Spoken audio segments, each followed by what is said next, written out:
Hello students, in the previous class we had discussed about the types of legislature, that is bicameral and unicameral legislature. So in that we had also discussed about the merits and demerits of what type of houses. Now in today's class we will discuss that why do we need two houses of parliament in the Indian context.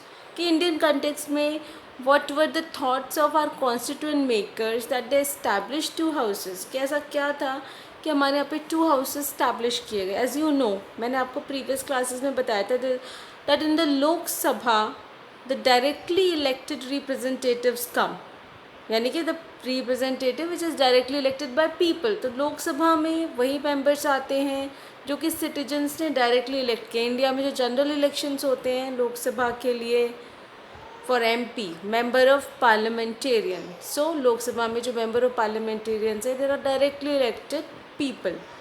But in the case of Rajya Sabha students, Rajya Sabha में directly elected members are not there.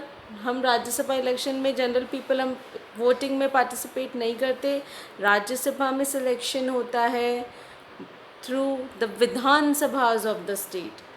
So India में हर एक state की जो विधानसभा है they vote for the member of Rajya Sabha. तो ये जो क्राइटेरिया है ये सेट हो रखा है कि हर एक स्टेट से कितने मेंबर राज्यसभा में जाएंगे. It is totally depend upon the population of that state, यानी एक स्टेट की पॉपुलेशन के अकॉर्डिंग रिप्रेजेंटेटिव्स प्रपोर्शन में है. फॉर एग्जांपल अगर गोवा इतना छोटा सा स्टेट है और यूपी एक बहुत बड़ा स्टेट है, अगर दोनों से वन वन मेंबर जाएंगे so that will not be genuine for UP, क्योंकि हर एक स्टेट में प्रॉपर पार्टिसिपेशन मिलना चाहिए पॉपुलेशन के अकॉर्डिंग. तो हमारे इंडिया में पॉपुलेशन के अकॉर्डिंग ये पार्टिसिपेशन प्रोवाइड किया गया है कि जो स्टेट में जितनी पॉपुलेशन है उस हिसाब से रिप्रेजेंटेटिव जाएंगे ताकि वो पूरे इंडिया में पॉपुलेशन को सबको रिप्रेजेंट कर पाएँ. तो अगर मैं आपको राजस्थान का एग्जांपल दें तो राजस्थान की पॉपुलेशन के according there are 25 members who represent Rajasthan in the Rajya Sabha. So Rajya Sabha के लिए टोटल मेंबर जो राजस्थान विधानसभा सेलेक्ट करती है वो 25 है. सो अलग अलग स्टेट्स में अलग है, कहीं पर एक है कहीं दो है. सिक्किम, नागालैंड, छोटे छोटे स्टेट्स में 1 to 2 मेंबर्स हैं. यूपी से सबसे ज़्यादा मेंबर्स आते हैं because of the population. UP Bihar से काफ़ी सारे मेंबर्स राज्यसभा के लिए इलेक्ट होते हैं. Now why we adopted two houses, कि हमारे यहाँ ऐसी क्या रिक्वायरमेंट थी कि हमें राज्यसभा एक एडिशनल हाउस बनाना पड़ा. Because of number one factor is because of the large size of our country. पहला, इतनी लार्ज साइज है, ऐसे में सिर्फ एक सिंगल हाउस से वर्क इफेक्टिवली नहीं हो सकता था. तो इतनी बड़ी कंट्री के लिए चाहिए कि दो हाउसेस जहाँ पे प्रॉपर रिप्रेजेंटेशन हो और प्रॉपर डिस्कशन हो इतनी बड़ी कंट्री के लिए. नहीं तो एक में क्या होगा कि सभी के व्यूज़ एंड ओपिनियंस नहीं आ पाएंगे. प्लस सेकेंड फैक्टर, एक सेम सिंगल पॉइंट में दूसरा फैक्टर है डाइवर्सिटी, ताकि अलग अलग डाइवर्स सेक्शंस को भी रिप्रेजेंट मिल पाए. इंडिया के इतने सारे स्टेट्स हैं, वहाँ के सभी लोगों को प्रॉपर रिप्रेजेंटेशन करने का मौका मिल सके. नहीं तो सबको प्रॉपर अपॉर्चुनिटी नहीं मिलेगी टू रिप्रेजेंट द country.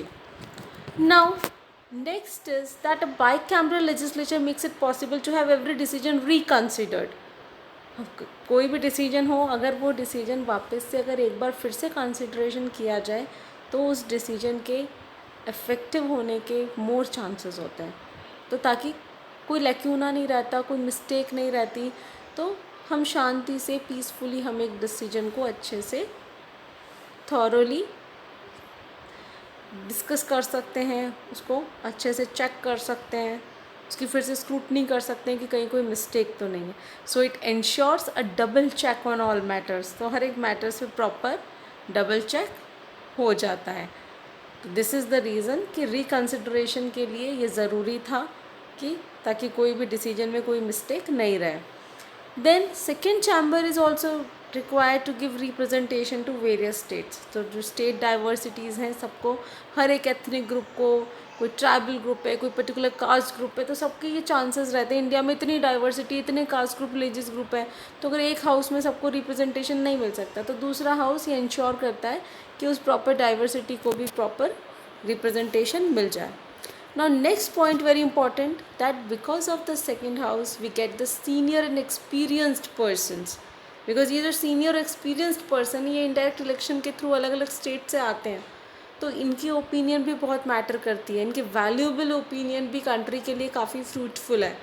तो राज्यसभा में जनरली बहुत सीनियर और एक्सपीरियंस्ड पर्सनस को ही नॉमिनेट किया जाता है, तो उनके भी हमें काफ़ी अच्छे व्यूज़ और ओपिनियंस मिलते हैं। तो ये Rajya Sabha Lok Sabha both became a blend of the newly commerce, like जो इनोवेटिव, जो थिंकिंग वाले जो यूथ है, और जो सीनियर पर्सन है उनका भी मिल जाता है ओपिनियन, तो दोनों का एक ब्लेंड बन जाता है।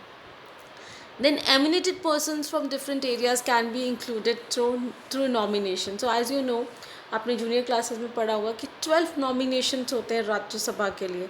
12 पीपल कहाँ से आते हैं? जो कि बहुत एमिनेंट पर्सनस होते हैं in the culture of science, arts, culture.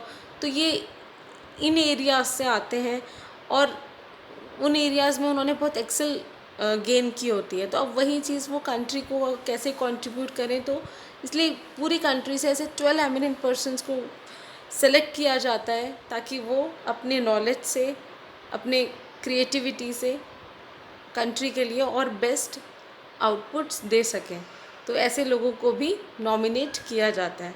तो this is the importance of the second house for parliament for a country, and this is the reason जब हमारे कॉन्स्टिट्यूशन मेकर्स ने कॉन्स्टिट्यूशन में जब डिस्कशंस किए, deliberations किए, then they finally decided that yes, we need a second house just to give diversity,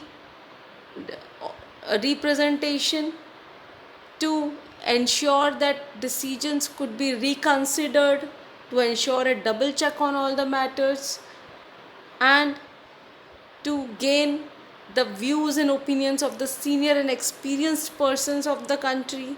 Plus we can also get the opinion of the eminent persons in the field of art, science and culture. So these are the various reasons that we adopted 2 houses of parliament. So I hope students, this thing is clear to you. Thank you students.